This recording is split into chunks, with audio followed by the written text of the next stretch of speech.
May it be your will before you, Lord our God, that no mistake should happen to us, and that we should not stumble in the matter of Turalo, and that our friends will be happy with us, and that we should not say about something clean that it is unclean, or of something unclean that it is clean.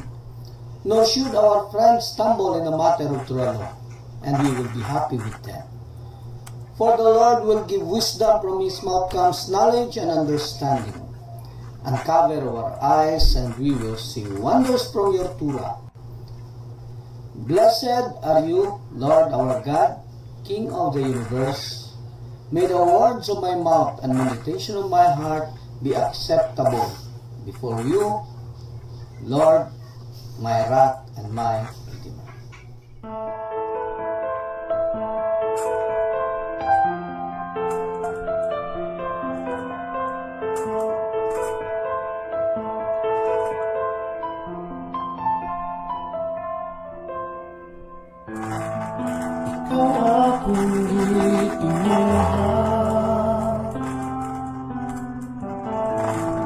Adonai ni Abraham, isa akong hapon. Ang balaod mo akong giya, na ako nakakabong kanino. Ikaw akong hihigugma, Adonai ni Abraham, isa akong hapon. Ang balaod mo ang hiya, niinig kinabuhi. Baruch Adonai Elohai Israel, Hashem dayon ka sa kanutan. Baruch Adonai Elohai Israel, Hashem dayon ka sa kanutan. Ikaw lang akong simbahan, Adonai ni Abraham, isa akong hapon. Ang balaod mo ako'y giya, sa ngalan sa pagkinabuhi.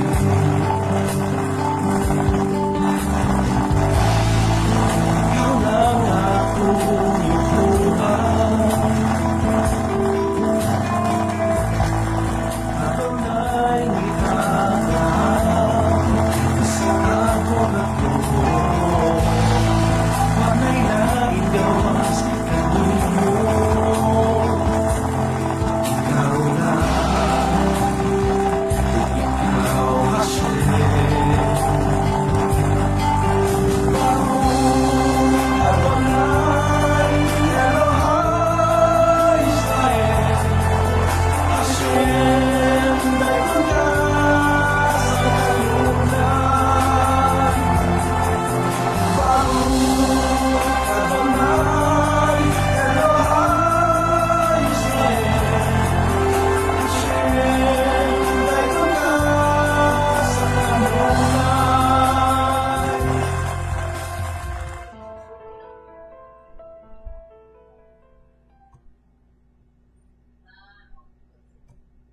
Okay, gandang gabi po. Medyo blurred po yung dating no ng camera. Hindi ko po alam bakit. No, siguro sa ano niya. Okay. So, balik tayo no. Gandang gabi nga pala sa lahat ng mga kapatiran natin no. Sa iba't ibang lugar. Hindi ko na mapangalanan po no kung saan-saang lugar yan, basta sa mga iba't ibang bansa. Tsaka dito sa Pilipinas, alam ko marami na po nakikinig. Hindi lang minsan magkasabay, pero alam ko po marami na. Okay?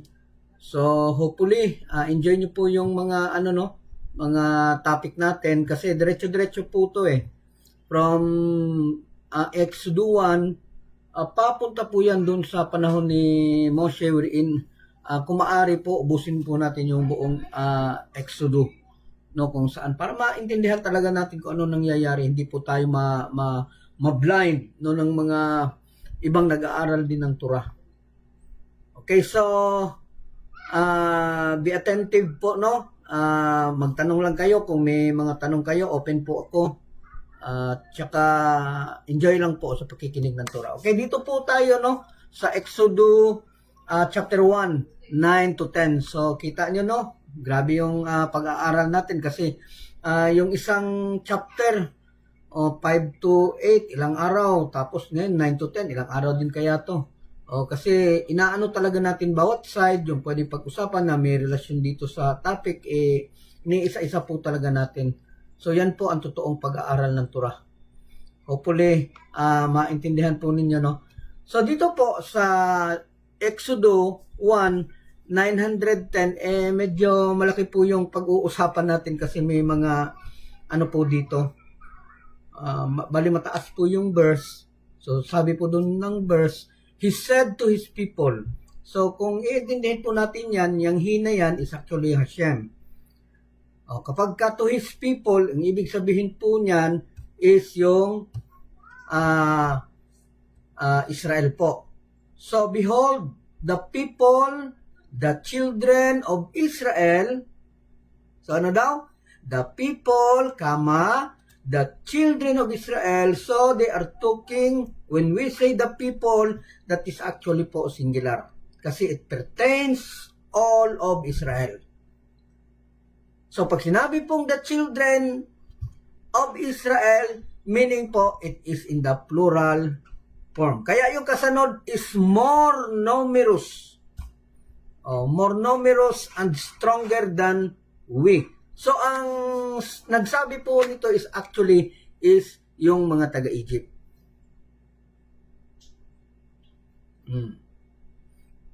Hindi pala si Hashem ang nagsabi dito. Yung mga taga-Egypt pala.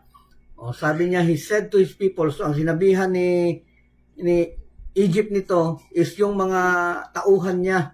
Pagkakasabi, behold, the people of children of Israel is more numerous and stronger than we. No, na kung saan medyo nagkakaroon po sila ng alanganin kasi nga gaya ng napag-usapan po natin na yung Israel po is tremendous. Grabe po yung pag-increase po nila, hindi lang according sa napag-usapan natin kaninang umaga, hindi lang po 6, kundi sabi ng mga rabbis is hindi lang 6 because of times 2, times 2, times 2. May nagsabi 12. May nagsabi naman ng mga rabbis that hindi lang yan 12 kasi according to their studies also, that is actually 60. So napaka ano po niyan, wherein yung iba na excuse me, yung ibang sinabi ng rabbi is actually parang ano po yan, may katotohanan po kasi hindi naman imposible na magkaroon ng maraming anak dahil nga din dun sa verse sa ano no na ang Israel po ay kagaya ng scorpion, teeming. Grabe kung dumami. Wherein ang ano po niya ng mga sages, when we say kapag ka napag-usapan yung teeming, it pertains to doon po sa scorpion. Wherein ang scorpion po is nagkakaanak po siya ng 60 person. And Israel were like a scorpion. Kaya hindi po imposible, no? There is no impossible by Hashem. Kaya niya po yung gawin yan. Wherein nakita natin, no, na yung Israel sa kabuuan po, marami siya. Tapos, ang 80% is pinatay ni Hashem during the plague of darkness and only 20% lang po natira doon kasi yun lang ang gustong lumabas ng Israel. Yung iba ayaw talaga kasi nga nagugustuhan na nila doon sa Egypt. Ayaw na nilang lumabas doon sa Egypt. Dahil nagugustuhan na nila yung lugar. Pero yung iba gusto kasi according to what Hashem was given to them, no, na kanila yung lupa, and that is Israel. Kailangan talaga nilang lumabas doon sa tamang panahon. Actually, yung paglabas nila ni Moshe po, hindi lang po yun ang unang tangka. O hindi po yun ang naunang paglabas ng mga Hudyo.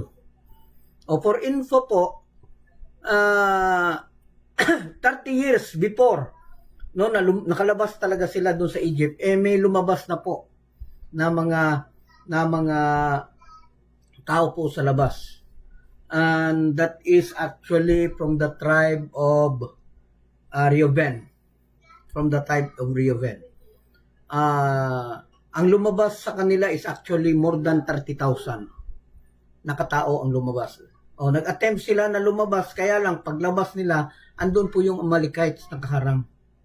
At pinatay po lahat ng lumabas during that time. Kaya laking takot talaga ng buong Israel na lumabas. Kasi nga, kapag ka lumabas ka sa Egypt, papuntang banda doon sa Saudi, madadaanan mo yung sabi nila na sa Bisaya pa, walog sa mga bukog. O yung maraming buto na nasa daan. O nakaano lang doon, nakahilera lang doon sa daan. Makikita nila. Kaya kung madaanan nila yon, mapupuno talaga sila sa takot kasi napakadaming patay talaga. Kaya nung lumabas sila ni Moshe, nakalabas na sila, sa panahon nakalabas na sila, doon sana sila dadaan. Pero nung nakita ni Moshe na napakaraming patay, iniwas niya. Kasi baka magbago po ang isip ng Israel sa panahon na makita nila ang nangyari nung unang mga taong lumabas. 30,000 nakakalat lang doon sa daan yung mga buto nila. Ganun po kadami ang unang lumabas. Yung attempt nila ni Moshe sa paglabas, yung paglabas nila is actually, that was the second time na nag-attempt po ang Israel na lumabas. Kaya lang, ang problema, maraming ayaw. Maraming ayaw lumabas kasi nga nagugustuhan nila. May disco doon sa Egypt. May bailihan doon sa Egypt. May palaro doon sa Egypt. So, ginawa talaga ng Egypt para yung Israel, malingat na. O malingat na yung mga tao doon sa Israel kahit na binigyan po sila ng pinahirapan po sila, pero pagkatapos naman ng trabaho, kanya-kanya naman silang punta doon sa city ng Egypt para magkaroon po ng kasayahan. Kaya napakaano talaga nila. O gusto nilang doon na lang. Kaya ginawa ni Hashem, pinatay sila. Kasi sila yung magiging dahilan kung bakit hindi makakalabas ang Israel sa Egypt. So, nung nakalabas na nga sa Egypt, nagsilabasan din yung mga anak na doon pinanganak sa mga parasan, doon sa forest.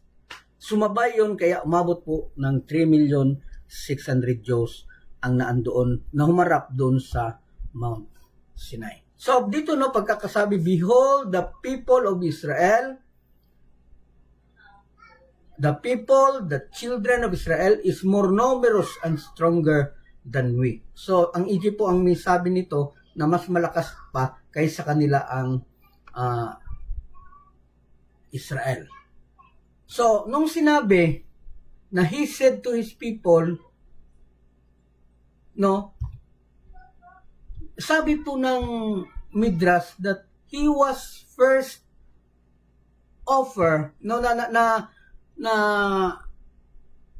ang Israel, that was the first acting against the Jews.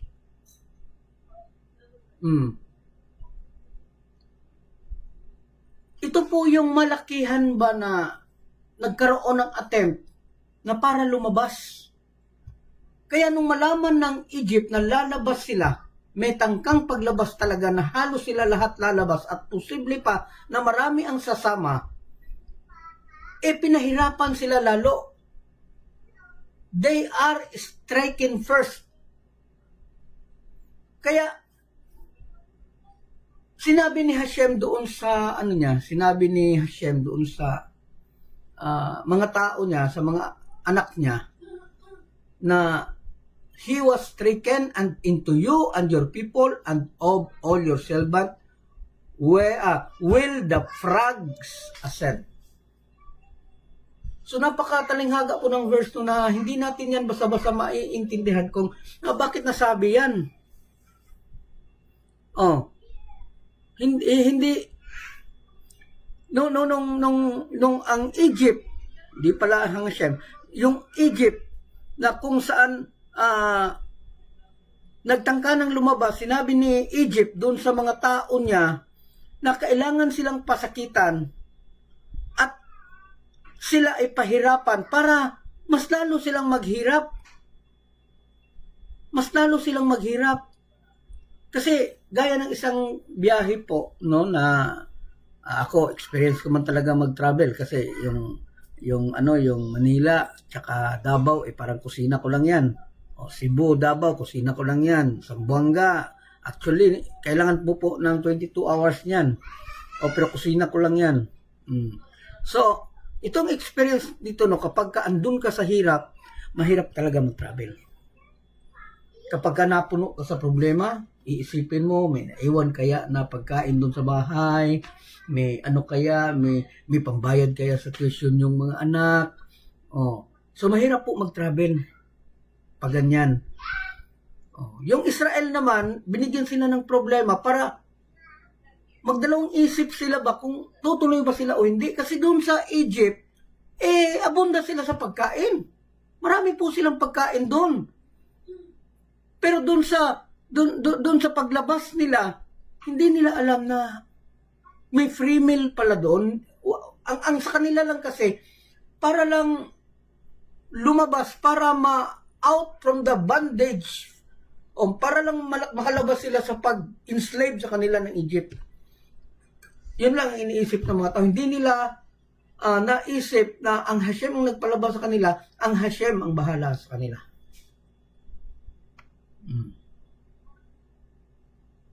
So, this is actually the evidence, no, na kung saan ang God first punished the common Egyptian nung sinabi nilang your people. Kasi yun po ang pagkakaintindi na ang nagsalita doon sa verse is ang Egypt. Oh. So ito po ang isa sa mga ebidensya no na ang God is nagpunish sa mga Egyptian dahil sinabi niya na your people, wherein yung sinasabi niyang pagkayor is pagkawalang galang ba? Pagkawalang galang. Kasi pag sinabi mong your, lalo na dun sa pagsulat, kapag pertaining to God, it should be written in a capital letter. Pag sinabing he, nang tinuturo ang Hashem, is kailangan nakakapital letter ang H. Kapag sinabing you, and it pertains to the people, it pertains to the heaven, to the God, then kailangan yung your or you mo is nakakapital ang Y. But the Egyptian said, you, your people, which is in a small letter. And all your servants. So, sabi po ng mga Saj, sabi ng mga Saj that Egyptian was actually received a very high level of punishment during that time. Biro mo 10 palaka, kahit na 10 utos, 10 yan, punishment yan. So, a harsh talaga sa atin. Kaya nga, every time na nakita ni Parao yung epekto sa plague na dumarating sa kanila, is actually nagsusurrender si Parao. Kaya lang, ang Hashem is pinatitigas niya ang puso ni Parao para umayaw. Hindian yung pag-alis nila dahil gusto ni Hashem na mag-suffer pa ang mga Jewish. Kasi hindi enough yung nila. Kailangan mag-suffer pa sila, makita nila na ma-declare nila that because of the miracle happened in Egypt, masabi nila that this is the true God. Kasi pati ang Israel nung mga araw na yun is nagdadalawang isip na din eh. Nagdadalawang isip na din sila. nagsisimula na po sila sa paniniwala doon sa mga gods ng Egypt. Dahil nakita naman na Egypt was very prosperous after the death of Joseph. So nung nagkaroon ng punishment ang Parao, medyo nagka-problema po kasi kung tayo po ang magpapunish is actually sisimulan po natin doon yung malaki. Pababa. Meron namang nagsasabi na it should be the lower first. Upward. But by this time, sabi ng isang sage, nag-expect ang mga tao nung unang panahon that if Hashem punished them, it should be from the bottom. Mula sa baba, papunta po sa taas, papunta doon. And the last one is Parao. Pero hindi po nangyari yan. Kasi ang una pong na-struck is actually si Parao. Kinwestiyon kasi yan kinwestiyon yan ng Midrash. Ang Midrash po, it is compilation po yan sa kagaya ng Talmud. It is a compilation of many stories po na kinulikta din po nila kung saan andun po yung oral Torah. Yung malaliman talaga nilang pag-aaral. So the fact that Parao's punishment, nung sinabi sa Torah, into you, is mentioned first. Na unang, I will give you punishment into you. Therefore, sabi ng Midrash, it should be start on the house of Parao.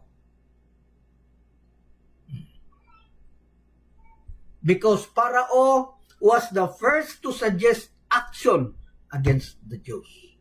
Naalala ninyo kanina yung napag-usapan natin na yung unang Parao, love niya yung Israel. Kaya lang, dahil nga sa kagustuhan ng council nila na ang i-enslave ang Israel kasi natatakot na sila kasi marami na masyado ang Israel, in-advise nila. Pero si Parao hindi po naniniwala. Dahil sa pagkakaalam niya, yung Israel is actually blessing po yan sa Egypt. Dahil hanggat na andyan ang Israel, hindi po magugutom ang Egypt. So yun ang paniniwala ni Parao. Kaya lang, yung mga tao is hindi na, natatakot na sila. O takot na sila doon sa Israel. Kasi kapag ka nagkaisa yan at nagkaroon ng giyera, sigurado pong matatalo ang Egypt. Kasi nga, malakas, marami. So, yun nga dahil po hindi pumayag po si Parao, binaba nila po sa pwesto si Parao. Bali tinanggal nila ba? At natanggal po si Parao within 3 months. 3 months po na nawala sa pwesto si Parao. Pero habang wala siya sa pwesto, wala silang mahanap na ibang hari Kasi kakaiba talaga si Parao. Matalino klaseng tao si Parao. So nung natanggal na, floating na yung kingship. So yung mga counselor naman, talaga nila na magbago ka. Wala na yung 12 tribes. Mga anak na lang yan. Mahina na yan. Marami sila pero mahina yan kasi slave sila, pagod sila. Kaya pumayag ka na i-enslave natin, magbago ka. So kalaunan dahil nga na medyo na-miss ni Parao siguro yung pagka-kingship niya kasi naging normal na tao na lang siya So nung panahon na medyo naramdaman niya na buhay ng buhay mahirap, pumayag na din siya. Kaya sabi sa Torah, and the new king arose. Sabi naman ng ibang rabbi, no, that is actually another king, that is another Parao. Kaya lang maraming site doon sa Torah na nagsasabi na ang Parao na sinasabi nilang a new king arise was actually the same Parao in the time of Abraham. In the time of Moshe.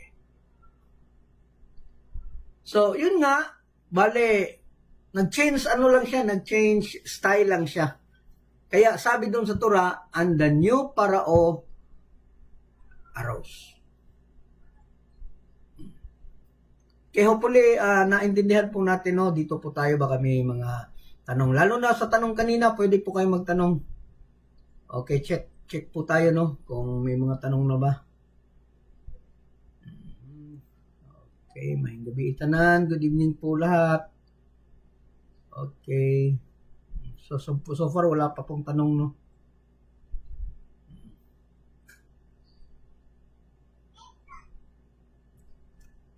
Wala na kasi ang dati kasi may ko dito, may monitor ako dito sa may malaking laptop, kaya lang nasira na eh. Ay ganoon talaga yung gamit, nasisira talaga pag umabot na doon sa panahon niya. Kaya itong laptop na lang, so kailangan ko talaga tingnan bago ko makita yung mga sagot. Yung mga naunang tanong, hindi ko na makita. Kasi nawawala naman yung nawawala yung mga tanong kapag matagal na hindi tiningnan. So, accordingly,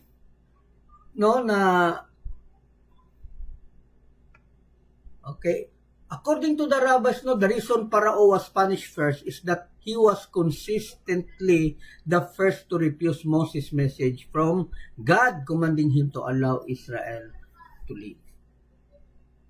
Okay, nakita po ninyo, inuna po ang pamilya ni Parao dahil si Parao ang unang humindi doon sa request ni Moshe na papalabasin ng Israel. Siya po una-una. So sabi doon sa verse, come, let us outsmart it. Hali kayo. Dayain natin sila. Bakit kaya ba nilang dayain ang Hashem? Kaya ba nilang dayain si Hashem? So the word it refers to the people of Israel. The Midrash question that wordings. Kinwestiyon po. Kasi nakasulat po doon is, come, let us outsmart them. Ito po ay naka-address sa mga Israel as a plural. Hindi po nakasulat doon, come, let us outsmart it. So yun po, doon po ang problema, kasi kung tayo po ang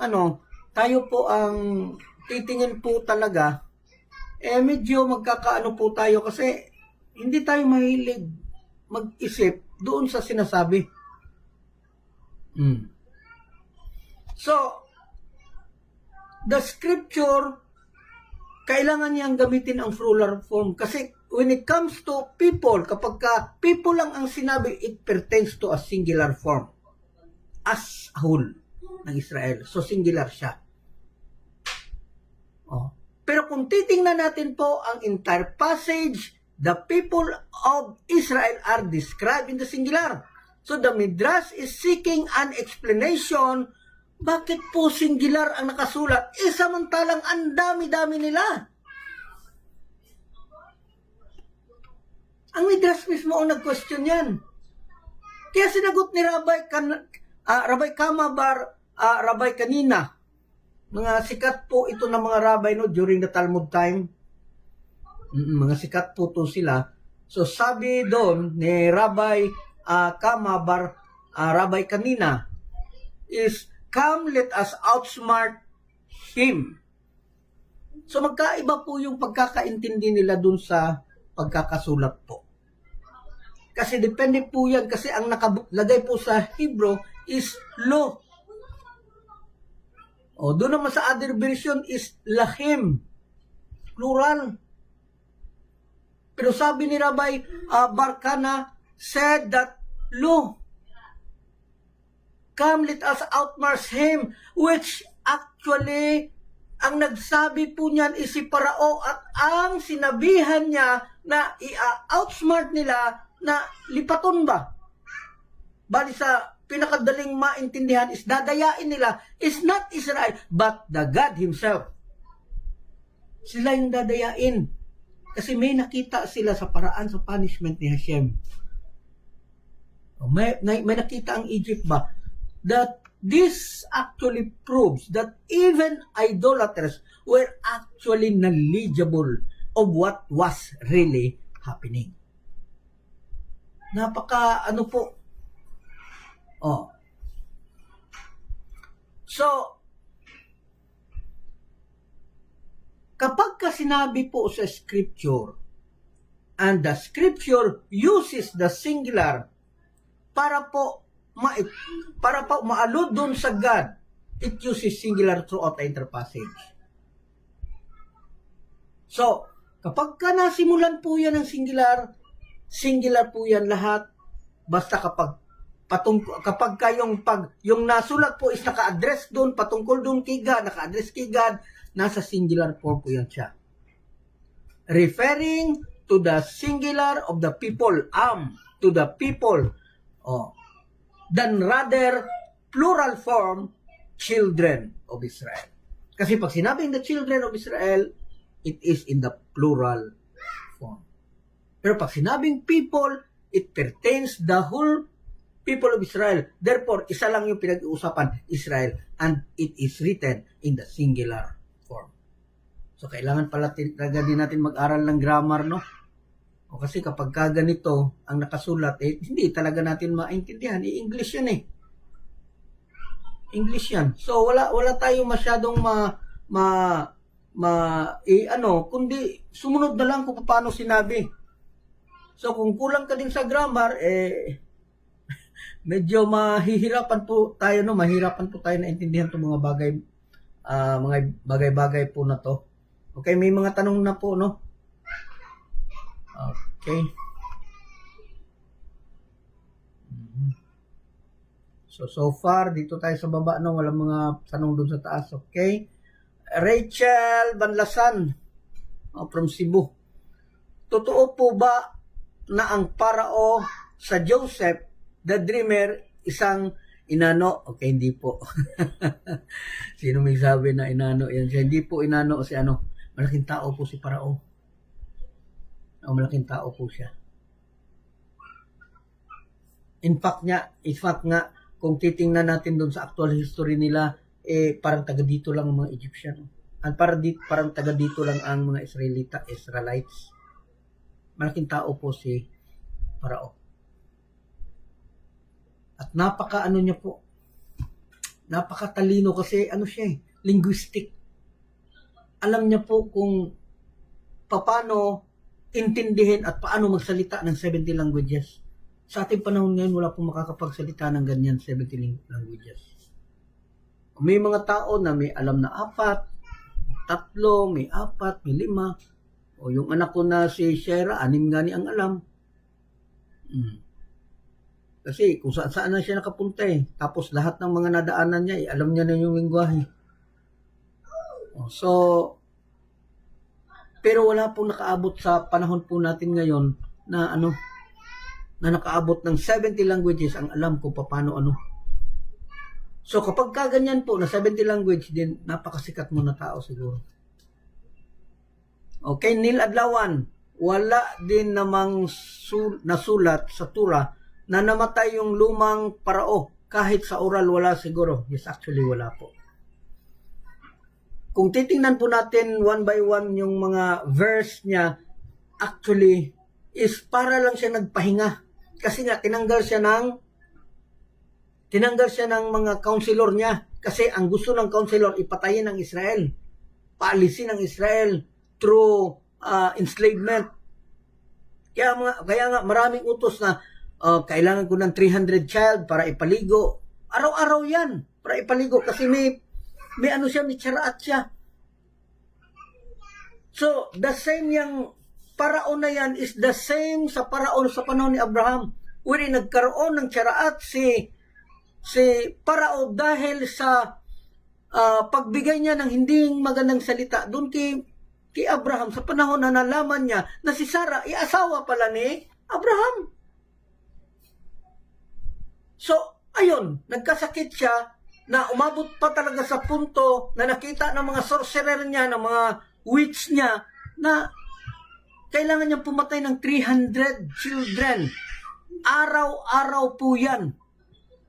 para lang ibas, para lang iligo yung dugo ng mga batang Hudyo. Para, kasi kapag every time na maligo siya, naaalis kasi yung kate. Pero kinabukasan, bumabalik na naman yung kate. At namana po yan ni Basya.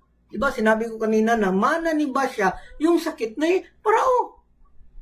Kaya si Basya is palagi din siya doon sa river. Hindi siya naliligo ng dugo.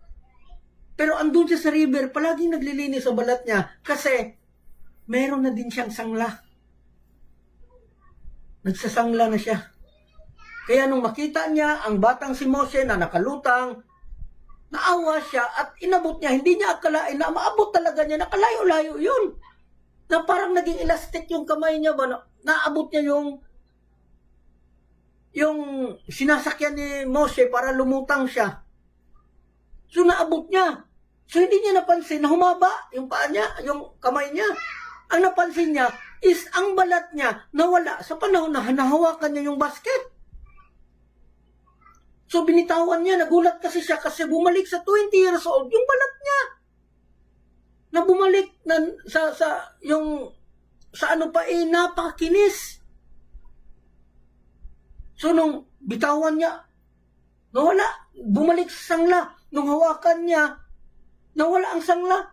Bitawan niya, andun bumalik. So kinuha niya talaga at nag-declare po siya na aalagaan niya hanggang sa paglaki. Kaya yung sangla po ni Basya is hindi na bumalik. Kasi alam naman natin na galit si Parao. Gusto talaga ni Parao by the advice of his counselors, si Job, si Balaam, at si Jethro. Kahit na ito si Job is hindi umimik, pero wala po siyang ginawa para mahindian ang gustong mangyari ni Balaam. Kasi ang gustong mangyari ni Balaam is to annihilate the Israel. Kasi siya mismo is walang magawa para matalo ang Israel. So Balaam wants to destroy Israel through the effort of Egypt. So sige siyang advice. Sige, ano natin yan? Patayin natin yan, enslave natin yan, pahirapan natin yan hanggang sa mamatayan sila. Ito namang si Job, hindi umiimik, walang ginagawa para man lang madepensaan ang Israel. So itong pangatlong na counselor na si Jethro, yung si Jethro na ama ni Chipura na asawa ni Moshe is andun din, isa din siya sa counselor. Siya po ang taga-ignat na wag. Hindi pwede na patayin ang Israel. Kaya medyo nagalit sa kanya si Parao kasi gusto din sa kaloob-looban ni Parao, gusto niyang patayin din ang Egypt. Gusto niyang mawala din ang Egypt kasi sinabuhay niya na yung bagong Parao as being a new Parao is sinabuhay niya na kailangan mawala ang Israel. So sa isip niya kailangan mawala, andon si Jethro. Harang ng harang na hindi pwede.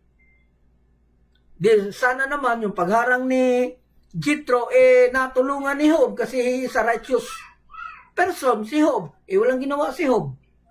Kundi nanahimik lang. Basta Israel ang pag-uusapan, nanahimik lang talaga siya.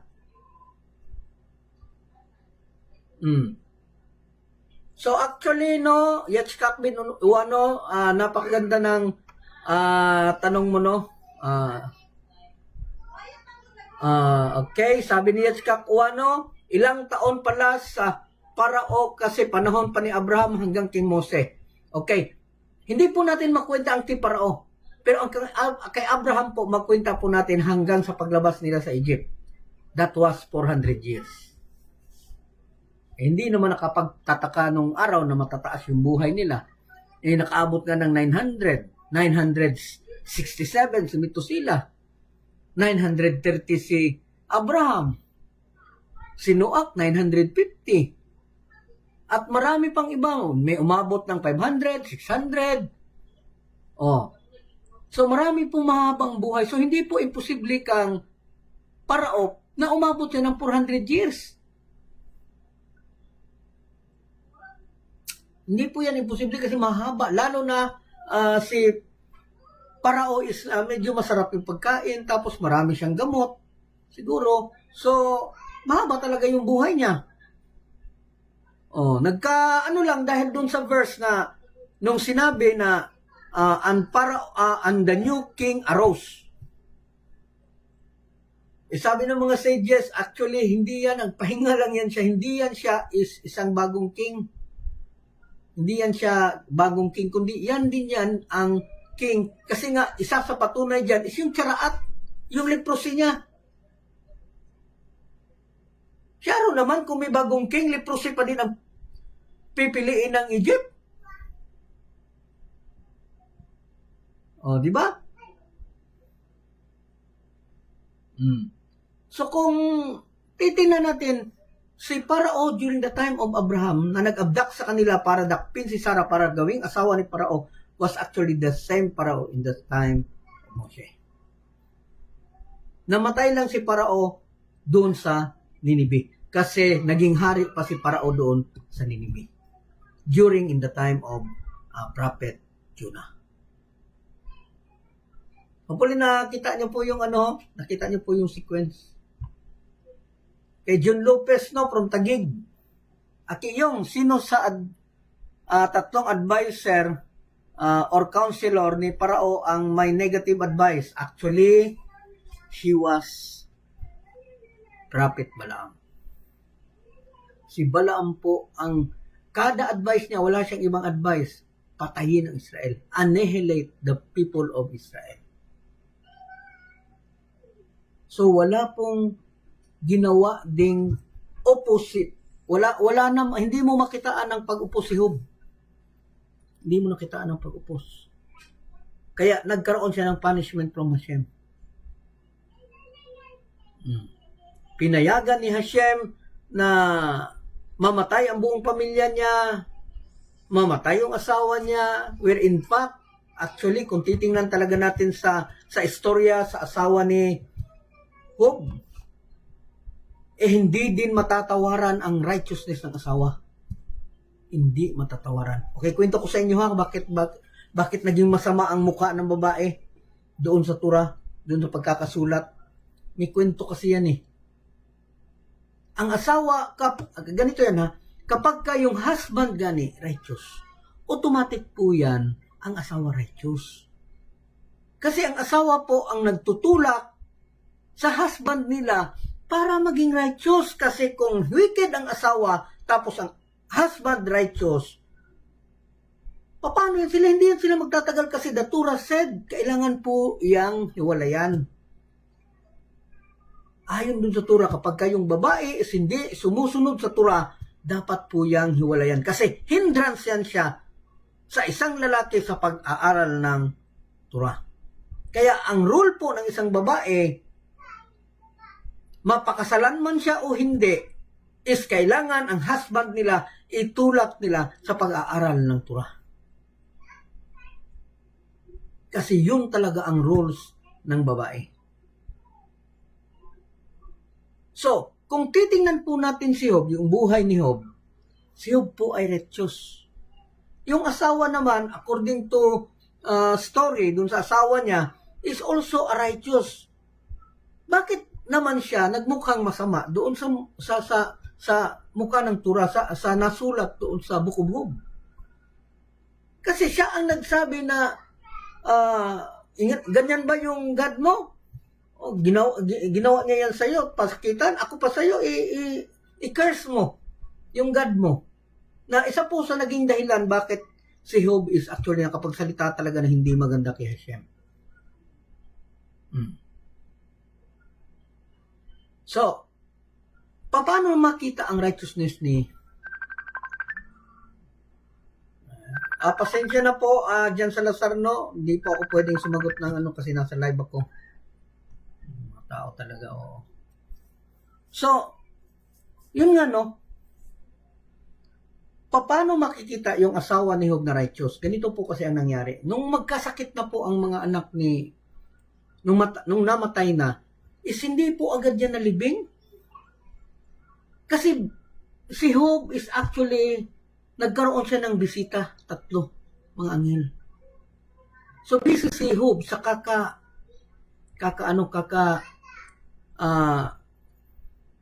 andun harap dun sa bisita niya. Kasi sa Torah po kasi napaka-importante po kahit sa Noachide. At si Job po, for our information, is Noachide po siya. Hindi po siya isang Hudyo.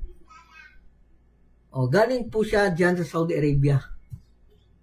Naging righteous Gentile siya. Pero at the end po is nag-convert siya sa Jewish. Kasi naasawa niya si Dina after siya gumaling doon sa tsaraat niya, doon sa kagid niya. So yung asawa po niya nung magkasakit si Job, hindi po kasi isang araw na pagkakasakit yan, matagal yan eh. Bumilang yan ng taon. Ilang taon na nagkasakit si Job. Naggrabe yung suffering na natanggap talaga niya doon sa trials ni Hashem. So, sa pagkasakit niya, hindi na biro kasi hindi na makapagtrabaho si Job. Nung namatay ang mga anak niya, andun pa yung mga tulisan. So, naubusan talaga si Job. Na umabot po sa punto na ang asawa niya is nagkahirap-hirap at umabot po sa point na naglabada na lang yung asawa niya. Labada dun sa mga dating kakilala niya na alta sa syudad. Yung tawag natin ngayon na alta sa syudad. Yung mga socialites people na kasama niya noon na tinitingala siya kasi mayaman, ngayon naglalaban na lang siya doon para lang doon sa one bread.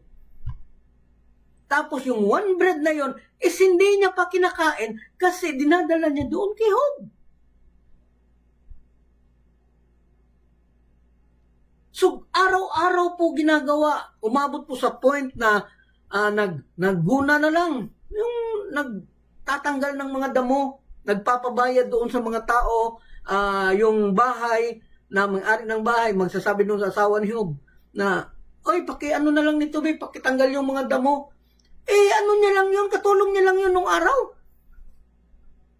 Yung nag-uutos sa kanya. Tapos kinukutya pa siya. Ikaw no, dating mayaman, pero ngayon taga-ano ka na lang, taga-linis ka na lang. So hindi po biro yung mayaman ka tapos bumagsak ka tapos umabot ka sa point na magtrabaho ka ng ganyan. Hindi po yun sa biro, napakataas ng ego, ng pride na tinalo mo. Kapag kinaya mo yung trabaho mo, wala siyang magawa. Wala na silang kayamanan, wala nang anak na tutulong. So, kailangan niya talaga kumayod para mapakain niya si Job kasi si Job may sakit. Hanggang umabot sa punto po na maghatid siya ng pagkain dun kay Job. Ang problema po, yung pagkain na dala ng asawa niya is ino-offer naman niya dun sa bisita niya. Samantalang yung asawa niya wala pang kain.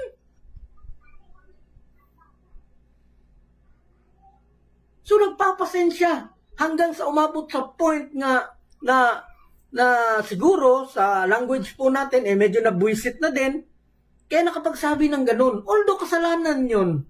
Pero hindi din natin masabi na he is wicked kasi grabe yung grabe yung sacrifice niya para kay Job.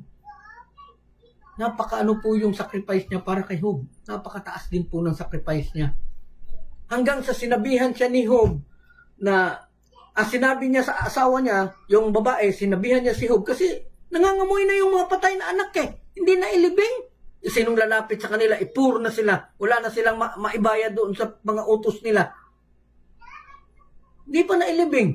So sabi niya, Job, tulungan mo, sabihin mo yung mga bisita mo na patulong ako sa paglibing ng mga anak mo. So sabi naman ni Job, oy, bisita ko yan, uutusan mo ng. Kasi ang gusto mangyari ni Job, ipakita yung tinatawag nating hospitality. Yun. Ang kagaya ng ni Abraham ba na grabe ng bisita. Ng bisita. Kasi napakagandang po kasi good deeds talaga yan. Napakalaking good deeds po niyan. Yan po ang dahilan kung bakit naging righteous si Aner, si Eskol at si Mamre, yung mga Amorites na nadaanan Abraham. Na pinatuloy sila sa bahay, inalagaan ng maayos sila ni Abraham, kaya tinaguruyan po ang tatlo na Amorites. Kalaban yan ha. O kalaban yan. Itong tawag ng tawag. Sorry, hindi ko talaga kayo masagot. Okay? So, yun nga no,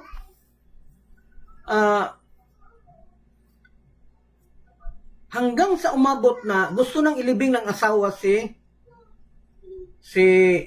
yung mga anak niya. Ang problema, ayaw pumayag ni Job kasi nga bisita. Kasi nga bisita. So, yun, nagalit si asawa, nasabihan niya ng hindi maganda si Job. Sino ba naman ang magiging masaya na maglilibing ka na napakaraming anak? Andun pa yung mga asawa nila, andun pa yung mga anak nila na nangamoy na doon sa daan. Sino bang matutuwa dyan? Samantalang ikaw harap ka lang ng harap doon sa bisita, wala kang ginagawa para malinis yung patay. So nagalit talaga. Hanggang hindi na matiis ng asawa, nilibing niya mag-isa. At umalis siya para maghanap buhay ulit para mapakain doon kay Job at sa mga bisita niya. Sa pagod po ang asawa ni Job, namatay doon kung saan siya nagtatrabaho, doon sa kulungan ng mga kambing. Dahil sa gutom, kasi imbis kainin niya na lang, dadalhin niya doon kay Job para ipakain kay Job at doon sa mga bisita niya. So grabing sacrifice po. Kahit na kapag tayo inalagay sa posisyon ng asawa ni Job, maano ka talaga? Kadaming kailangang gawin para na priority, kasi nangangamoy na yung mga patay. Ikaw, pakapi-kapi lang siguro sa panahon pa natin yan, pakapi-kapi, usap-usap dyan sa sala, tawanan, iyakan, kung ano man pinag-uusapan nila. Samantalang yung asawa naghahanap buhay. At feel ko po yan kasi nakaranas po kami ng ganyan during our youth time na kung saan, 8 kami. Wala pong huminto sa amin ang pag-aaral. Pati pa yung mga half-brother, half-sister ko nasa amin pa.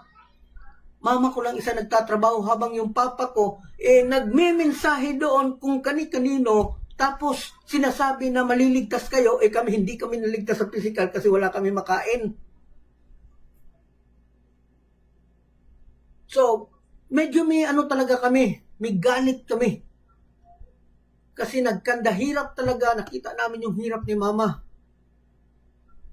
Samantalang si Papa, magkapera man siya, kung may matanggap man siya galing doon sa kapatiran, binibigay niya lang din doon sa mga kawawang kapatiran.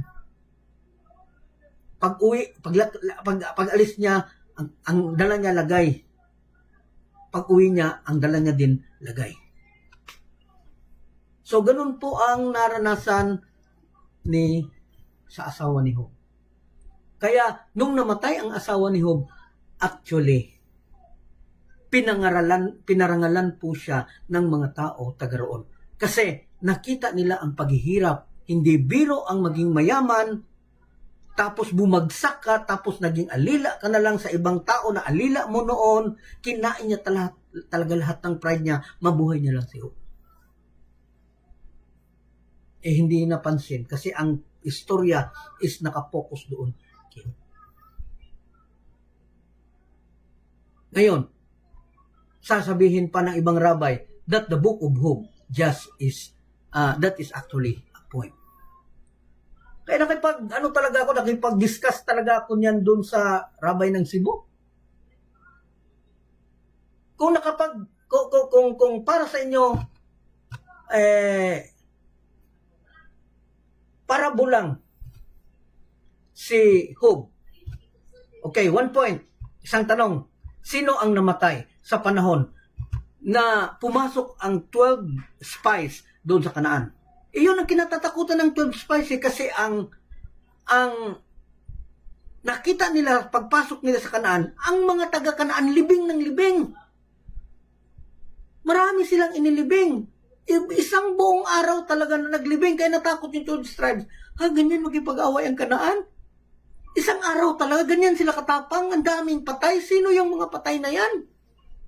natakot si yung 12 spies, kaya bumalik sila at nagsumbong kay Moshe. Nung sinumbong naman kay Moshe, ano nangyari? Nung narinig niya na ang daming patay, na-discern ngayon ni Moshe, sabi niya sa sarili, ay, namatay si Job. Kasi ang tradisyon pala ng Kanaan, lahat ng patay nila is pinipreserve nila. So, pinipreserve nila, nag-aantay sila na may mamatay na righteous. Kasi andun po sa tradisyon nila na kapag ang kanilang patay, gaano man ito kasama, pero kapag naisabay ito paglibing sa isang righteous, ang patay nila is magiging righteous. Kaya nung maulinigan nila o marinig nila na si Job inamatay, yung araw na yun, kasi isang araw lang talaga ang libing nung araw Nung araw na yon, is kanya-kanya sila kuha ng patay at libing ng libing, yun naman ang nakita ng 12 spies. Kaya sabi ni Moshe, namatay pala si Job. So sinulat ni Moshe ang Book of Job. Siya ang nagkwento doon sa Job. One point yan siya. Kung poem yan siya, sino ang nilibing sa panahon na pumasok ang 12 spies? Wala naman silang maituro. Second point, sino ang napangasawa ni Dina? Di ba si Jacob may 12 na lalaki na tinawag na 12 tribes? May isa po silang babae. Si Dina, yung na-rape ng Shechem. Wherein yung anak nila ni Shechem is yun ang naging asawa ni Joseph doon sa Egypt. Tapos ito si Dina medyo magala Yung kahit saan pupunta-punta ba, ayaw ng malungkot na buhay. Ayaw mag-standby sa bahay. Yung typical na babae ba na nakatambay lang sa bahay. Naglilinis, naglalaba. Ganyan kasi ginagawa ng babae. Typical na babae, kapag walang trabaho, diyan ka sa bahay. Si Dina iba Kung saan-saan siya nag-iisip, punta ako doon. Pag narinig, may kakilala ako doon. So, ganyan ang buhay ni Dina. Magala siya. So, ayun, na-rape siya ng Shechem. Nagkaroon siya ng anak. Gusto namang patay ng Israel kasi hindi anak ng Israel. Anak yun siya ng Shechem. Kaya si Jacob is dinala niya dun sa gate ng Egypt. Nadaanan naman ni Potiphar, yung naka-adapt din kay Joseph. Binuhay nila, inari nila na anak. Okay? So, dito tayo muna sa mga tanong, medyo marami ng tanong na hindi ko na sagot. Okay, dito tayo po sa ibabaw. Magsimula po tayo sa ibabaw, ha?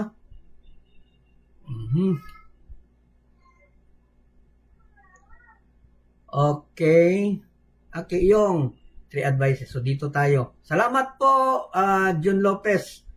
Okay, another one, Yitzchak Minuano, pero hanggang sa panahon lang ni Noach na ang edad hanggang 120 lang yata. Okay, pero yes, may nagsabi na from the time of Noach na you are given 120. Minimum po yan, hindi po yan maximum. Pag sinabing 70 sa atin, di ba ang sabi kay David, 70 lang? Pero bakit ang daming nag-excel? Sobra daan pa, 100 yung edad. So that was actually the minimum at that time. Walang namamatay below 120. Lahat pa above yan. Okay, salamat Yitzchak Ben Oano. Kaya hindi posible na maraming mahaba ang buhay ng araw. Okay? Salamat sa tanong, Yitzchak Ben Oano. Okay, another one from Jun Lopez, from Taguig. Yung trials ni Job is part of his teshuvah, doon kasalanan niya sa hindi pag-imik sa mga negative advice ni Balaam? Yes. Kasi hindi siya binigay ni Hashem under trials ni Satan kung nakitaan lang sana ni Hashem na may ginawa siya para hindi ma-annihilate ang Israel. Kasi malaki po ang influence ni Job kay Parao. malaki kung ano lang nagsalita lang talaga si Job. Dalawa na sila ngayon ni Jethro. Talo si Balaam. Ang kaso wala siya. So naging tie. So ang tiebreaker ngayon si Parao. Hindi siya nakialam eh. At the time actually, Job was actually righteous. Balik tayo dun sa kwento ha. So namatay ang asawa ni Job. Pinarangalan ang asawa ni Job dahil na ano nila ang hirap, nakita nila, although andun yung pangungutya doon sa asawa, yung nangutya is actually nagsisi kasi nakita nila yung pagka ano ng asawa na hindi biro yung tinalo niya para lang mabuhay si Job. So napakaganda talagang babae. Kung sa ato pa ng panahon karon, may na siya liwatan. Maganda yan siya paramihin. Yung mga ganyang babae na kaya palang kaya niyang magsakripisyo para dun sa husband niya. So, yun nga no, hanggang sa, dahil nga trials lang, then si Job was actually likas talaga na righteous din. Righteous sa pag-dealings niya, pagsasalita niya. So, righteous talaga si Job kahit na ganun yung nangyari sa kanilang mag-asawa, sa kanyang mga anak, hanggang sa umabot po sa point na nakalampas po siya dun sa trials. At yung lahat ng nawala niya, pati yung asawa niya, is nag-times 100 times ang balik sa kanya. Na nagkaroon pa siya ng maraming kayamanan, maraming mga alaga na hayop, at nagkaroon din siya ng maraming anak through second wife, Dina. Kasi dahil sa gala po ni Dina, siging gala-gala doon kahit saan-saan, sulong-sulong kung saan-saan mga tao, nakita niya si Job at nadakpan siya ni Job. Nahuli po siya ni Job. Si Dina din kahit na ganun yun, magala, may influensya siya sa Judaism kasi yung father niya si Jacob. So na-influensyahan niya po kasi dating righteous si Job. So hindi mahirap kahit na medyo bugay si Dina, hindi po mahirap maging righteous at nakumbinsi ni Dina na mag-convert sa Judaism. At yan po ang isa sa mga pinagdebatehan or pinagdiskasan namin ng rabbi. Kasi nagtanong siya sa akin, Emmanuel, in the list you made, na yung ginawa ko daw na listahan para doon sa mga righteous nung araw, bakit kasama daw si Job? Samantalang si Job righteous na nag-convert. So sinabi ko, righteous na nag-convert. Therefore, he is already righteous before he converted. During the trials, he is already righteous. Righteous na po siya sa panahon ng karoon siya ng trials. So, saan mo yun? Saan mo i-account yun? Sa Jewish? Hindi pa naman siya.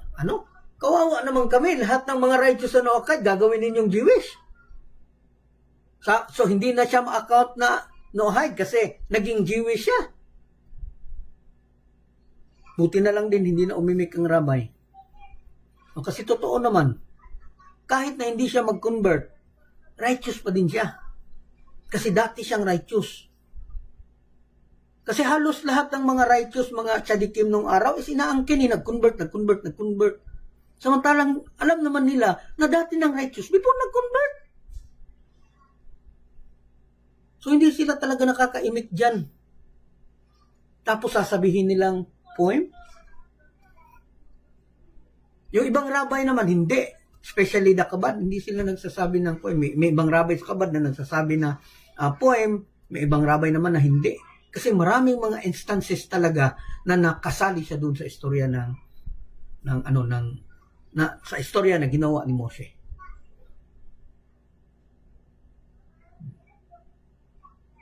So, John Lopez, okay, sa mga negative advice ni Balang. Okay, salamat sa tanong, brother. Eduardo Danyo at yung ito si Batsya. Kailan siya naging righteous before naging convert into Judaism after na? Actually, sa mahabang panahon na naalagaan niya si Moshe, sabi ng mga rabbis na na-convert daw sa Judaism, ito yung sabi ko. na kapag kami nagawang maganda, sinasabi nilang na-convert. Samantalang sa panahon ng pag-aalaga is wala pa talagang title wala pa yung title na Jewishness ba? Wala pa ang Tura, wala pa ang ano. Andun na Jewish na tawag kasi si Mose na ang nagsulat. Ang tawag sa kanila lahat, naging righteous sila dahil sumusunod sila sa Tura na nakita nila true logical and common sense. Kasi medyo intentional yung kay Basya. Hawak siya, gumagaling. Pag inalis siya, bumalik. Hawak siya, gumaling. So, ganun po yung sitwasyon ni Basya. So, medyo may pagka-intention niya, bakit inalagaan niya si Mose? Pero kahit na ganun yung intensyon niya, napakalaking tulong po sa Israel. Ang ginawa niya, na tinago niya si Mose. Hindi basta-basta na tao yung inangkin niya na anak. And he was actually rewarded to go Gan Eden alive. Nakapunta po siya ng Gan Eden. Hindi po siya namatay. Nakapunta po siya diretso dito doon sa Gan Eden kung saan na doon ang Hashem. And in fact, di pa po ako nakakita ng record talaga na na-convert si Basya. Hindi ko pa nakita. Basta may rabbi na nagsabi that Basya was actually converted. Kailan siya na-convert? Yun ang kaya hindi ako ayon doon sa ibang mga kasi lahat ng mga righteous, sinabi nilang converted to ganito, ganyan. Kawawa naman yung Noahide, yung mga masasama ang maiwan kasi kino-convert lahat ng mga magagaling na Noahide. Abraham was converted to Judaism. He was the first Judaism. But the soul of Abraham is Jewish because he adopted the knowledge of Torah of the Jewish people. But his body was actually a Gentile. His body was actually Noahide. And no rabbis ang hindi accepted yan. Lahat po sila nag-accept yan. Because his Jewishness is only through spirituality. The first Jewish in spirit and in blood was actually Yitzchak. Si Isaac po ang unang naging Jewish talaga by spirit and blood. Pero si Abraham half Jewish lang po siya because he was Jewish in spirit. But logically, he is actually a Noahide. And he is obliged to follow the 7 laws. Kasi, one fact, sa Torah, hayaan na natin muna marami pang araw para balikan natin yung sa Torah, ganito po. Sa 613, bawal po kainin ang keso, ang meat, at ang milk. Bawal po yung kainin ng sabay. Sa Torah yan. Kung kakain ka ng meat, kailangan muna lumipas ang 3 oras bago ka uminom ng milk. Bago ka makakain ng cheese, palipasin muna ng 3 oras. Pero sa panahon na may bisita si Abraham, nagkadebate din kami niya, nagkadiscuss din kami niya ng ibang rabbi. Kasi sabi nila, si Abraham daw is nagbigay ng cheese, kasi sabi ng Midrash, Abraham was actually offered the angel na pakainin ng cheese, meat, yung tang ng baka, kasi paborito yung pinaka-special po na karne is ang tang, cheese, and milk. So sabi ko sa kanila, so you mean the visitor needs to wait 3 hours in each food? Hindi na sa visitor doon. Kasi nag-last na siya ng 9 hours. Kain siya ng karne. O antay sila ng 3 oras. O kasi yun ang tradisyon yun ang yung nasa Torah. In which sa panahon na yun, isula pa ang Torah, hindi pa naibigay sa Mount Sinai. So, it is very impractical na sabihin natin, kain siya ng karne, antay ang bisita ng 3 oras para bago makainom ng gatas, antay ng 3 oras para makakain ng kiso. That is very impractical. Kasi sa panahon na yon, hindi pa yan utos. Although alam nila yan as a wisdom. Sundin mo man o hindi ka mapapalisan because there is no actual commandment. Yan po siya. Sa record according to Midras, yung bisita niya is pinakain niya ng meat, ng milk, at ng keso. Oh. So, ibig sabihin, nag-antay talaga ng 9 hours? Samantalang yung bisita niya, mga wayfarers yun, mga traveler yun doon sa disyerto. Kung dadaan man yun, sandali lang para kumain because Abraham was invited them. Pumupunta kaya sa isang kanto si Abraham para lang mag-imbita ng bisita. Kasi nakasanayan niya na magbigay ng tulong doon sa mga dumadaan sa lugar na yun kasi alam niya na gutom talaga yung mga tao na dumadaan doon kasi disyerto siya. So gumawa po siya ng isang tent na kung saan doon niya papahingahin yung mga dumadaan, bibigyan niya ng pagkain, papainumin niya ng tubig, papainom niya ng wine para magka-relax. So pagkatapos niyang magkaroon ng relaxation, then you can go. Continue your travel. So yung bisita, kailangan talaga mag-antay doon ng buong araw para lang makakain ng meat, para lang makainom ng milk, at para lang makakain ng keso. Actually, hindi po kami natapos doon. Hindi na din sila hindi kasi ang Jewish kasi isa dalawa, sumasagot yan sila. Pero pang-apat, di na po yan sila sumasagot. So medyo nagkaroon po kami ng dyan. So during the time of Abraham, yung mga nauna pang mga righteous, hindi lang ata nila sinabi na na-convert si Noah.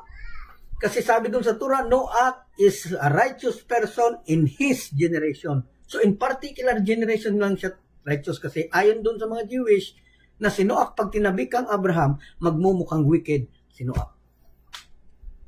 Kaya nga yung pag-akyat ni Noah, ni Lot, kasi si Lot din, ganun din ang sitwasyon kapag tinabi si Lot doon sa pinsan niya na si Abraham, kapag tinabi siya doon, magmumukhang masama si Lot. So, maabutan siya ng apoy kasi righteous yung katabi niya. So, dito siya dumaan. Instead na pumunta sana doon kay Abraham, dito siya sa kabila. Kasi ang napunta niya doon is ang masasama. Therefore, ang mababagsakan ng apoy is yung mga masasama. Maliligtas sila. Ganun po ang nangyari. So, ngayon, kung hindi ka mag-aral ng Torah, nga ka lang, oo nang oo ka lang.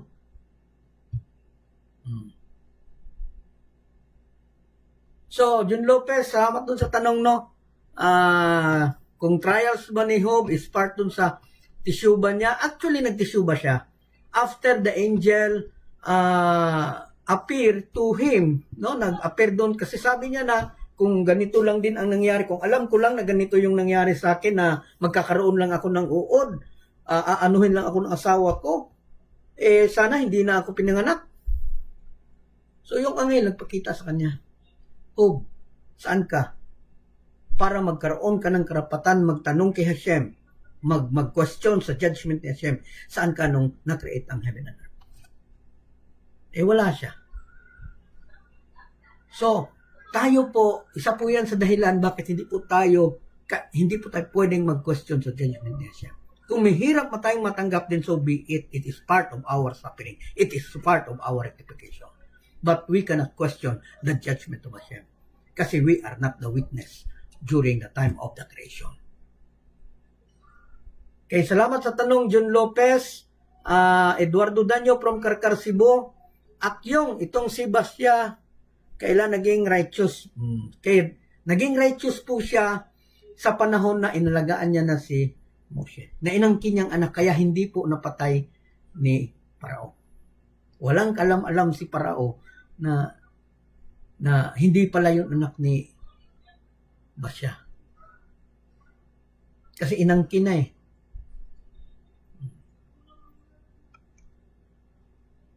Okay. Kay Neil, namatay pala yung unang asawa ni Job. Patay kayo. And his reward is actually maraming kayamanan, maraming alaga na animals, at nagkaroon siya ng asawa, which is, according to Torah, and according to many sages and almost all rabbis nagsabi na yung asawa niya is si Dinah. Yung Laaw. Kalayo-layo niya andun siya sa Saudi, umabot talaga dun si Dinah. Kakagala. Kasi hindi siya mapalagay. Saan niya makita may kilala? Punta siya doon. Punta siya doon. Yun ang ugali ni Dinah. Magala siya. So ayun, napahamak. Buti na lang si Jacob, siniguro niya na mabuhay yung anak kasi nagpaplano na yung magkakapatid na patayin yung anak ni Dinah. So ginawa ni Jacob is sekreto niya na dinala doon sa Egypt. Iniwan niya doon sa pinto ng Egypt. Inadaanan ni Potiphar. Inalagaan at inari ng anak na naging asawa din ni Joseph. So hindi ko nababalikan yung kwento nila kasi mahaba din yun. So salamat sa tanong, Eduardo Danyo. Neil Adlawan, namatay pala yung asawa ni Job. Kay Grace Mall, curious lang ko, ano ang main reason na binisita si Job ng 3 anghel? Ano po main reason na mapupulutan natin ng in general sa Book of Job? Actually, napag-usapan na kasi ng mga anghel na bibisitahin nila si Job. Kasi may sakit Gagawa sila ng isang good deeds ang mga anghel. Actually, hindi alam ni Job na anghel yun. Nagkatawang tao yun siya. So si Job, hindi niya napapansin na anghel yun. Hindi katulad ni Abraham na nakilala niya yung anghel. Kasi may palatandaan ng isang anghel.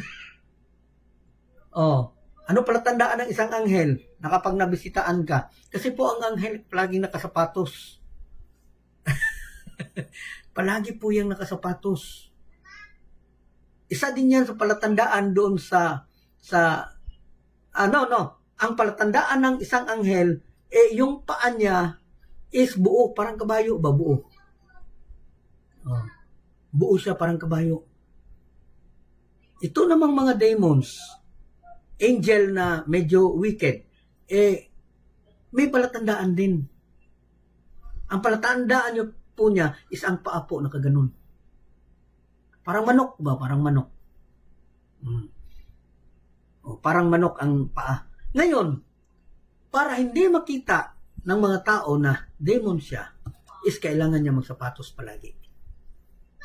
Na yun ang dahilan bakit nahuli ng councils sa panahon ni Solomon, yung bago nilang hari, yung akala nila na hari na si Solomon, kasi 3 taon kasi si original Solomon na wala, kasi tinapon ni Asmodim. Hindi natin ko kumplituhin kasi bawal yan i-pronounce. Ilagay na lang na Asmodim. So, tinapon niya yung singsing, so nasama na-exile din si Solomon. So, ang pumalit, si Asmodim, nagkatawang Solomon siya, pero palaging nakasapatos. Kasi kapag natanggal yung sapatos niya, makikita na ang paa niya ganun. Nung bumalik si Solomon, nagpakilala siya na ako si Solomon. Sabi ng mga counselor niya, ano ang patunay mo na ikaw ang totoong Solomon? Sabi naman ni Solomon, tingnan mo yung paa nila. Yung paa ng Solomon na sinasabi ninyo, hindi siya si Solomon. Isa po siyang demons. So nung malaman ng Solomon na masama na andyan na si Job, 2 po ang midras ang lumabas dyan. Ang sabi ng isang midras, tumakas siya, hindi niya inantay na puntahan siya ng council kasi alam na ng mga council, alam na ni Asmodim na ipapatanggal sa kanya ang sapatos para makita kung totoo ba na siya si Solomon o hindi. Tumakas na. Yan po ang unang midrash. Pangalawang midrash po, nahuli po ni Solomon ang nagpaka-Solomon. At isinilid po sa isang bote at nilibing sa lupa. Diyan po kinuha ang kwentong The Genie. Okay? Na may nakahukay ng bote, na may nakakulong na demons, tapos isang hiling lang, or 3 healing para makawala ang isang demons doon sa pagkakaligtas mo sa kanya. Okay? So, Grace Maul, yung tanong mo, hindi po alam ni Job na anghel yun. Oh. Akala niya mga kaibigan niya. So, ang mission ng mga anghel na yun is actually bisitahin si Job kasi si Job ay nagkakasakit. At isang magandang bagay po na tayo bumisita din doon sa mga may sakit. Kaya nga ako, kapag kami mga sakit yung mga tao, hanggat kaya ko, daanan ko talaga yan. So, yun po ang dahilan na bakit naging busy po si Job sa kakaharap doon sa bisita niya. Na pati yung pagkain na kinuha na inano ng asawa niya, pinagkitaan ng asawa niya, pinagtrabahuan niya buong araw, inapakain niya pa doon sa mga bisita. So, sino ba namang hindi mabubuisit dyan? Kaya ng bisita namin nung araw dito, hindi pa makontento na ang pinaulam ng mother ko is yung sutanghon na may halong corned beef. Naghanap pa talaga, sabi ng bisita, brother, parang sumabit dito yung sutanghon, wala ba tayong coke dyan? Talaga ako, kasarap sa pakin ng taon to, wala nang natira sa amin, tapos, kasi pinauna, ganun talaga yung mga tao nung araw, paunahin yung bisita, tapos kung may sobra sa'yo. Medyo mga bata pa kami, tapos kahus kami sa pagkain, kaya sarap talaga kumain sana. Kaya kaso may bisita, pinauna sila. So, ang nangyari, medyo nagalit po ako kasi naghanap pa talaga ng coke. Wala na nga kami pambili ng bigas. So, yung sitwasyon po ng asawa ni Job, ganun po ang nangyari. Kaya hindi niya maiwasan talaga na makapagsalita ng hindi maganda kay Job. Kaya nagmukhang masama ang asawa ni Job doon sa tanak, doon sa Book of Job. Okay, salamat Grace Maul po, no?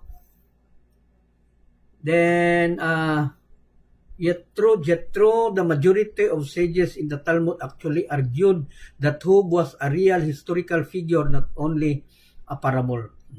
Actually, yes. Kaya lang ako, kasi marami ding rabbi na tanggap nila na the Book of Job was actually a real story. Kasi isusulat ba naman ni Moshe yan dahil dun sa kwento ng kwento kasi yan ng 12 spies eh. Kaya nalaman ni Moshe na patay na pala si Job, so sinulat niya ang Book of Job.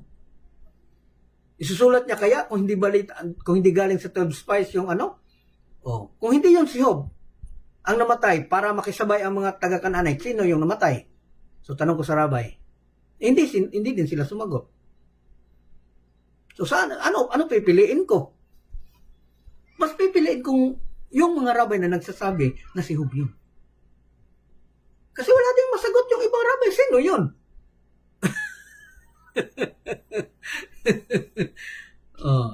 Okay, salamat Jethro. Another one from Jethro, Talmud Baba comes from Bible Shemuel Bar Nachman in his response in the claim that Job never existed. Job existed and was created. And the text mentioned his name, his city, and the names of his friends. Kaya nga hindi nagkakaisa ang mga Jewish dyan. Maraming mga nagsasabi na ang account of Job is truth, facts. Marami din nagsasabi na point. Doon nagtanong ako kasi yung natanungan ko, nakausap ko, is hindi siya naniniwala. He believes that the Book of Job was actually a poem. Ang tanong ko sa kanya, sino yung inilibing na nakisabay ang mga Kananay? Wala akong sagot.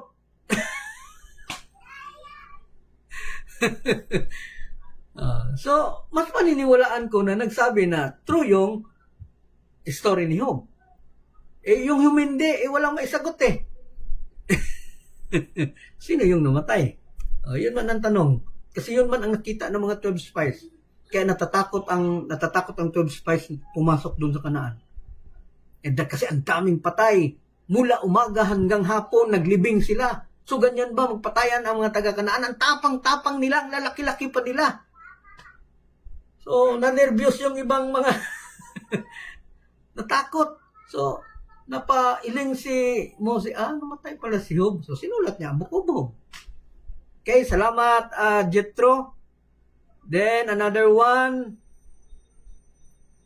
Michelle Ann Briones, the Midrash Defense, her portrait in the Divri, Hayamim, and Sanhedrin 19b. Bathsheba is described as a wife of a man named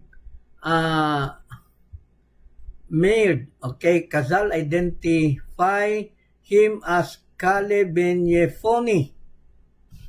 Actually, Caleb ben Yephone, one of the two spies who resisted the slander of Eretz Yisrael. Yan po ang isa sa mga problema. Kasi according to Midrash also, that Caleb was the wife of Miriam.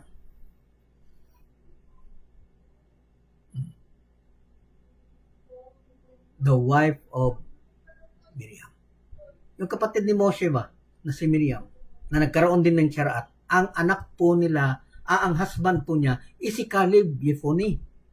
Ngayon, ang tanong, kung anak siya, a man named Meir, of the two spies who resisted slander of Eretz Yisrael. Caleb ben Yephone, Kazal identify, ano ba ito? Sige lang galaw.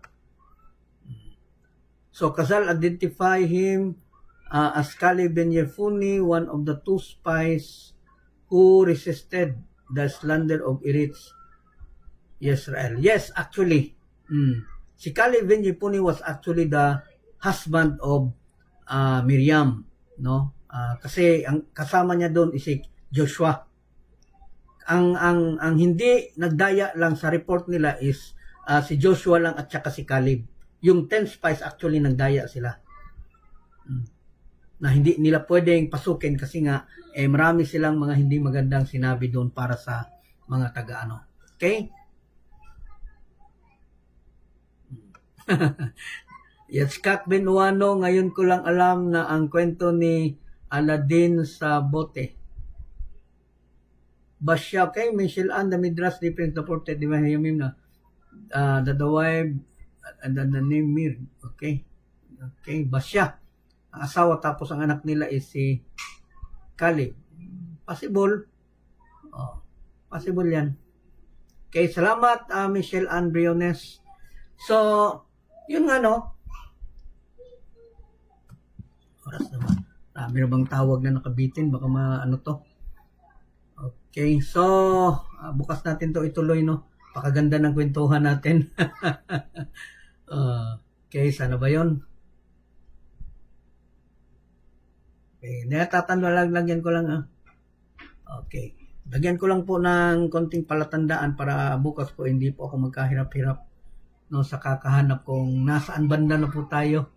Kasi tuloy-tuloy po to no. Tuloy-tuloy po tong pag-aaral.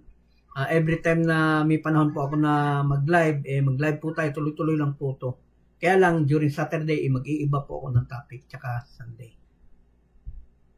Kung Sunday din, pwede natin ituloy din to. Okay? So, hanggang sa susunod po, according to Neil, according to rabbinic tradition, Miriam was the wife of Caleb. Kaya nga, identified by scripture as Azuba and Ipratite. Okay? So hanggang sa susunod po no. Gandang gabi po sa ating lahat. Hindi po talaga natin maubos no sa isang panahon lang yung isang verse sa chapter 1 ng Book of Shemos. Okay, hanggang sa susunod, magandang gabi po sa ating lahat. We give thanks to you, Lord, our God, that you place our portion with those who sit in the study halls, and that you did not place our portion with those who sit in the street corners. For we wake up early, and they wake up early. We wake up early for words of Torah, and they wake up early for empty words. We work hard, and they work hard. We work hard to get reward, and they work hard and do not receive reward. We run and they run. We run to life in the world to come, and they run to the pit of destruction. Amen. You who dwells in the shelter of the Most High, who abides in the shadow of the Omnipotent. I say of the Lord, who is my refuge and my stronghold, my God in whom I trust, that he will save you from the ensnaring trap, from the destructive pestilence. He will cover you with his pinions, and you will find refuge under his wings. His truth is a shield and an armor. You will not fear the terror of the night, nor the arrow that flies by day, the pestilence that prowls in the darkness, nor the destruction that ravages at noon. 1,000 may fall at your left side, and 10,000 at your right, but it shall not reach you. You need only look with your eyes, and you will see the retribution of the wicked, because you have said, "The Lord is my shelter," and you have made the Most High your haven. No evil will befall you, no plague will come near your tent. For he will instruct his angels in your behalf to guard you in all your ways. They will carry you in their hands, lest you injure your foot upon a rock. You will tread upon the lion and the viper. You will trample upon the young lion and the serpent. Because he desires me, I will deliver him. I will fortify him, for he knows my name. When he calls on me, I will answer him. I am with him in distress. I will deliver him and honor him. I will satiate him with long life and show him my deliverance. Amen.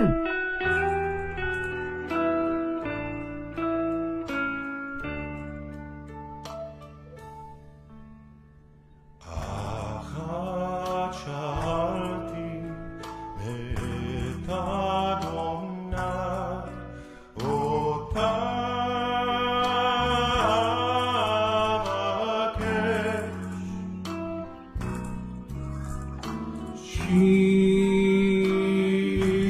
שבתי בבית אדוני כל ימי חיי. שאלתי את אדוני אותה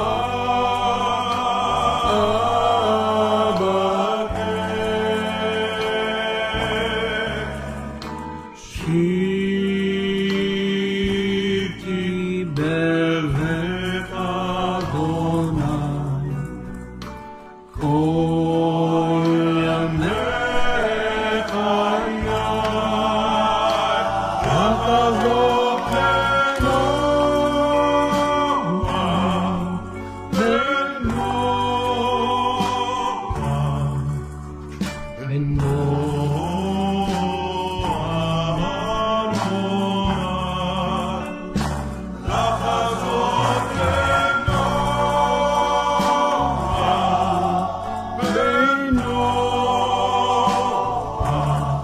כל מבקר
בהיכלו. כל מבקר בהיכלו. Amen. Good evening.